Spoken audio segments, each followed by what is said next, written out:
Je suis bien argentin, mais des racines. Trois de mes grands-parents, ils étaient italiens. Donc, des côtés de mon père, il y a basque espagnol, indien, charrúa et italien. En Argentine, il y a beaucoup de mélanges. Oui. J'ai passé d'un bac littéraire à l'université économique et ensuite j'ai passé à la cuisine.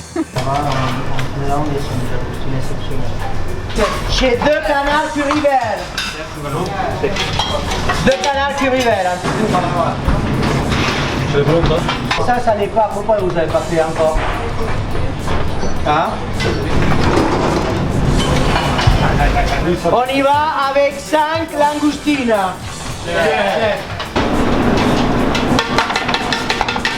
J'attends 2 espadons ail noir. Voyage d'essence. Mon cas personnel, ça représente ce que j'ai pensé de la France et les valeurs qui transmet la France.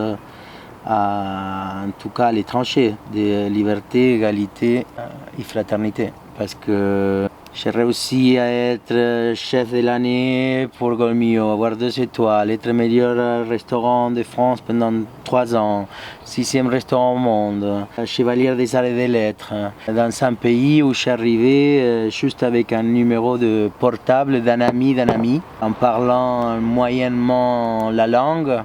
Je suis toujours argentin, mais j'aime beaucoup la France, je le considère mon 2e pays. Je ne conçois pas trop les frontières, déjà dans ma cuisine je ne les conçois pas trop.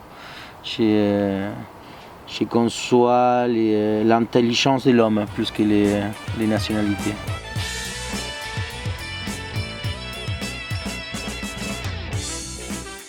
J'aime beaucoup l'approche d'Alain dans la cuisine.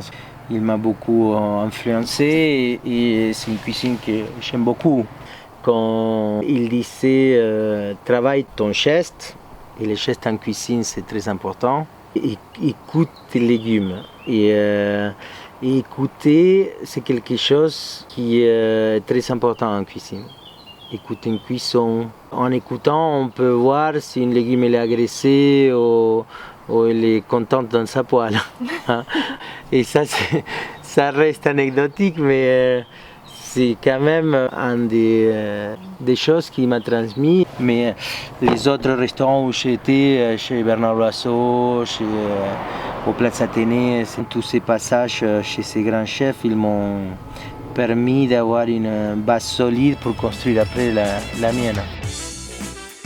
Donc nous on travaille vraiment sur la légèreté, peu de beurre, peu de crème. On les utilise, oui, on est dans une région d'huile d'olive, mais on a ces 2 contextes, montagne et riviera, donc le climat c'est prêt à faire une cuisine de fraîcheur, une cuisine subtile. Ouais.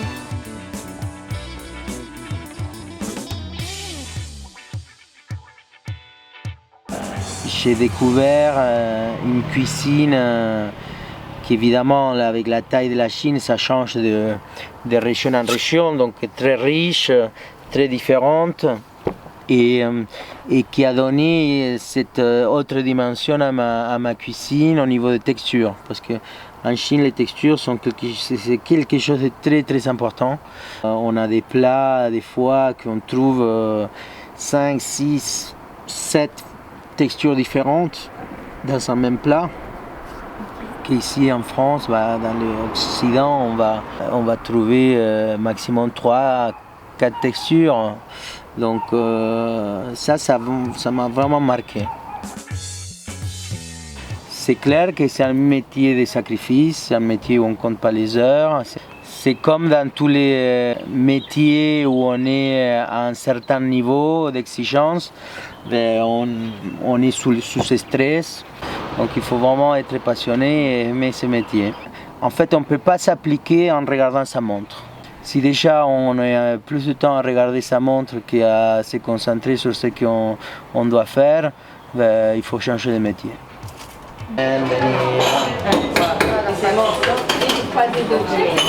Je suis content de là où je suis arrivé parce que je suis arrivé au-delà de ce que j'avais rêvé arriver un jour. Donc j'ai aucune frustration. Je pourrais m'arrêter aujourd'hui et je suis très content de là où je suis arrivé.